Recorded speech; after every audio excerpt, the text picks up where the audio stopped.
दिया है कि बुंदेलखंड में कब रैली करेंगे, लेकिन इतना ज़रूर इशारा किया है कि 14 अप्रैल को भीमराव अंबेडकर जी की जयंती बड़े पैमाने पे सेक्टर स्तर पे मनानी है, मजबूती के साथ मनानी है। और दादरी की जो रैली रही उसने तो बहुत सी रैलियों का रिकॉर्ड तोड़ दिया। आज समाजवादी पार्टी कार्यालय पे बुंदेलखंड की बैठक थी और बुंदेलखंड से तमाम जो पदाधिकारी थे, जो विधायक थे, वो यहाँ आए हुए हैं। हमारे साथ विधायक विशंबर सिंह यादव जी हैं। विधायक जी, बड़ी बैठक हुई है आज बुंदेलखंड की, क्या कुछ चर्चा हुई? अखिलेश जी ने क्या दिशा निर्देश दिए हैं? देखिए, अखिलेश जी ने निर्देश दिया है कि हर कीमत पे बुंदेलखंड की सभी सीटें जीतनी, उसके लिए आपको जो कुछ भी करना पड़े, जिसको भी जोड़ना पड़े जोड़ें, और 27 में बुंदेलखंड की पूरी 19 की 19 सीटें जीतनी चाहिए। अभी तो पश्चिमी उत्तर प्रदेश से शंखनाद हुआ है, क्या आप लोग अगला प्लान कर रहे हैं कि कब है बुंदेलखंड में रैली कब हो रही है, किस तरीके से आप लोग जनसभाएं करेंगे, कैसे पार्टी को मजबूत करेंगे? देखिए, अभी ऐसा कोई निर्देश नहीं दिया है कि बुंदेलखंड में कब रैली करेंगे, लेकिन इतना ज़रूर इशारा किया है कि 14 अप्रैल को भीमराव अंबेडकर जी की जयंती बड़े पैमाने पे सेक्टर स्तर पे मनानी है, मजबूती के साथ मनानी है। और दादरी की जो रैली रही उसने तो बहुत सी रैलियों का रिकॉर्ड तोड़ दिया। दादरी की रैली ने रिकॉर्ड तोड़े, लेकिन डिप्टी सीएम ब्रजेश पाठक कह रहे हैं कि फ्लॉप रही रैली, कुर्सियां खाली दिखी। ये तो पता नहीं क्या बोलने लगे, कुछ पता है इनका क्या बोलने लगे। इनको केवल चमचागिरी करनी है, चाहे जहाँ पहले थे वहाँ करें, चाहे बसपा में रह करके चमचागिरी करते रहे, चाहे बीजेपी में रह के चमचागिरी है, तो चमचागिरी करके इनको पद चाहिए क्यों?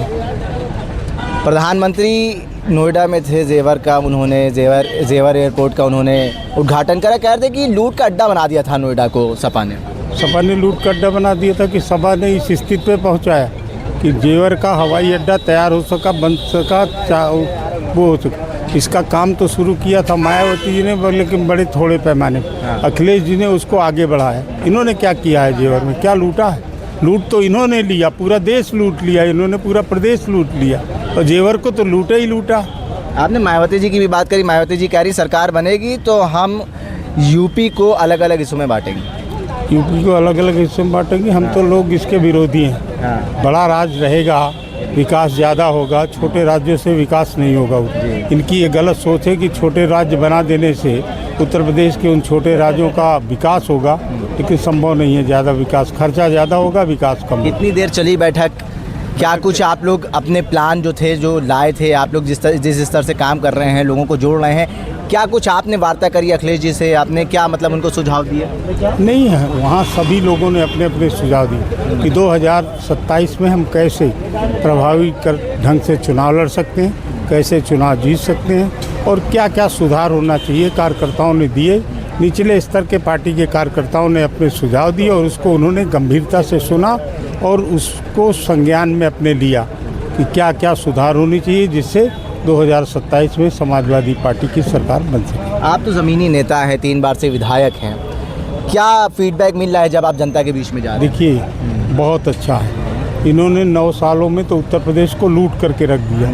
पूरी सब ठेके उन्हीं के, सब कुछ उन्हीं का, सब लूटपाट उन्हीं वही कर रहे हैं और लूट करके रख दिया। आज नदियों में, हम बुंदेलखंड की बात कर रहे हैं, जहाँ अकूत भंडार मोरम का हुआ करता था, उसे खोद करके बिल्कुल ख़त्म कर दिया। मोरगे नहीं, कल को जो मकान बनेंगे वो मोरम से नहीं बनेगी, वो मकान बनेंगे या तो डस्ट से, गिट्टी की डस्ट से, या जो पहाड़ों से मोरम झरती है, उस झरी हुई मोरम को शुद्ध करके पानी से धो करके उपयोग में लाई जाएगी। क्योंकि नदियों से जो मोरम मिलती थी, जिससे मजबूत मकान बनते थे, वो मोरम ख़त्म हो गई, अब कहीं नहीं बची किसी नदी में। मतलब बड़े पैमाने पे वहाँ पे खनन का काम करा है इस सरकार। इस सरकार ने पूरा लूट लिया, सब ले गए, सब कुछ ले गए, कुछ भी नहीं बचा बुंदेलखंड। तो बुंदेलखंड जीतने की आप लोग क्या प्लान कर रहे हैं? कैसे बुंदेलखंड को आप लोग जीतेंगे, कैसे सरकार बनाएंगे? सब प्लानिंग यही है कि जीतना है और जीतेंगे भी।